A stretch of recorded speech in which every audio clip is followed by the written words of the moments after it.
সময়ত আৰু বেলেগ দলত থাকি পেলাই একো লাভ নাই আশা আকাংক্ষা এইটো যদি পূৰণ কৰিব লাগে আজি UPPL চৰকাৰৰ লগত থাকি পেলাই আমাৰ দাবী দাৱা আমাৰ আশা আকাংক্ষাটো আমি চৰকাৰক কম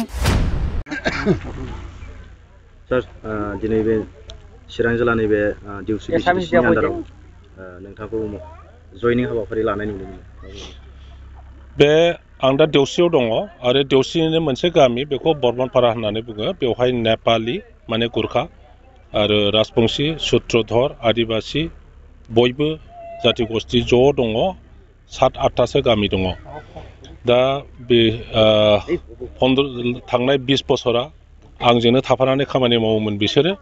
दा जिहेतु आङो BPF नागारनानै UPPL आव फैबाय ओंखायनो गासिबो बे BPF नि आंजों मावग्रा रायजो राजाफोरखौ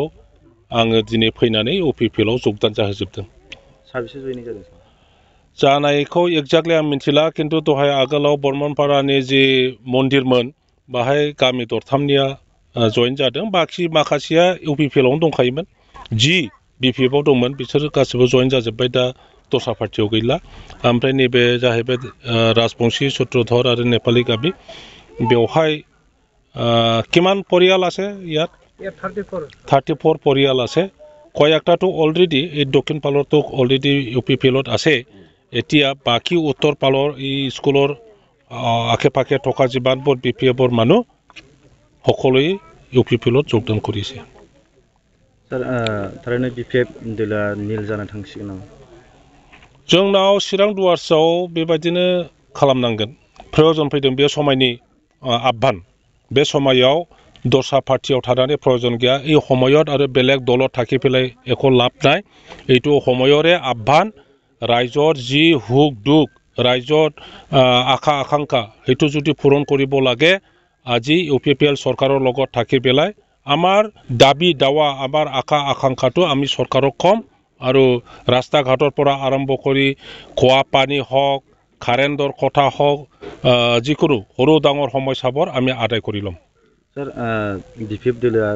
सिगांनिफ्राय बुंबाय थायो जे UPPL दलखौ जेबो मावाखै होननानै बुंबाय थायो उन्नतिनि थाखाय एतो प्रपागान्डा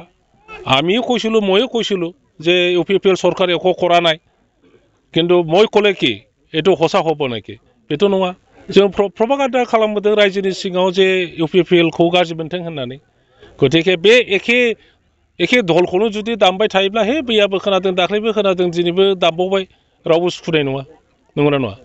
एखे दलটো যদি সদায় সদায় ডেইলি ৰাতিপুৱাটো বজায় আবেলিটো বজায় ৰাতিটো বজায় এই ৰাতিপুৱাৰ শুনিছো আমি দিনতো শুনিছো আমি আৰু ৰাতিত বজাইছে এটো মিনিংলেছ নহয় জানো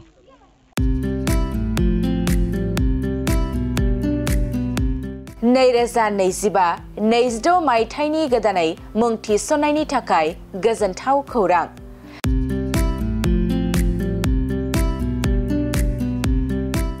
क'क्राझार सहरनि साखाथियाव थानाय थिथागुरि मानास पाब्लिक स्कुला गुनगोनां सोलोंथाइ बोसोरनि नार्सारिनिफ्राय थाखो 9 सिम फरायसा फरायसुलिफोरनि गोदानै मुं थिसननायनि खाबुफोर होगासिनो दं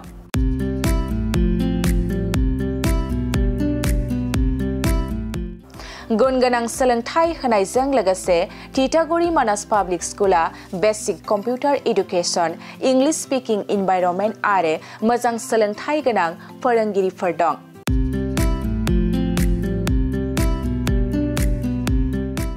आरो फरायसा फरायसुलिफोरनि थाखाय सोलोंथाइ लानायजों लोगोसे योगानि खाबुबो दं लोगोसे मोजां सुबिदा जानाय बादि हिनजावसा आरो हौवासाफोरनि थाखाय हस्टेल थानायनिबो खाबु दं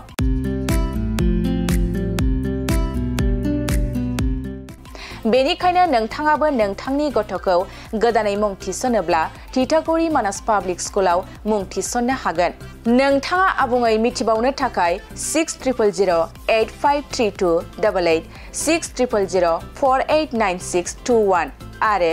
9101008849 जानबुं नाम्बाराव खौरां लाहरनो हागोन